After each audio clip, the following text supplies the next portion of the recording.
Actor Robert De Niro ramped up his recent attacks on U.S. President Donald Trump by apologizing to Canadians on Monday for the American leader's conduct and commentary following the G7 summit in Quebec. De Niro's latest salvo lacked the profanity that accompanied his first rant against the president, which was delivered to enthusiastic cheers at Sunday's Tony Awards in New York City, but it was just as scathing. "I just want to make a note of apology for the idiotic behavior of my president," De Niro said in Toronto while attending a groundbreaking ceremony for a new luxury restaurant and hotel complex. "It's a disgrace.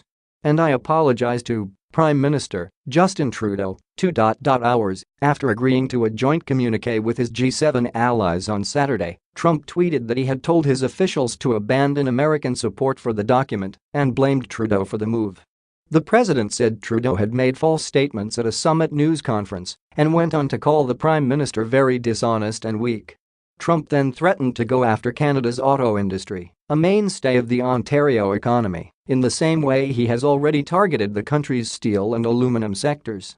At a G7 news conference, Trudeau had referred to the national security premise behind recently imposed steel and aluminium tariffs as kind of insulting, language he had used several times on the issue in the last 2 weeks. On Sunday, Trump's top economic advisor Larry Kudlow said Trudeau made the president look weak ahead of his high-stakes summit this week with North Korean leader Kim Jong-un, while trade advisor Peter Navarro said there was a special place in hell for the prime minister. The remarks from American officials prompted a former U.S. ambassador to Canada to call for an apology, saying both Trudeau and the Canadian people were being subjected to insulting and inappropriate remarks.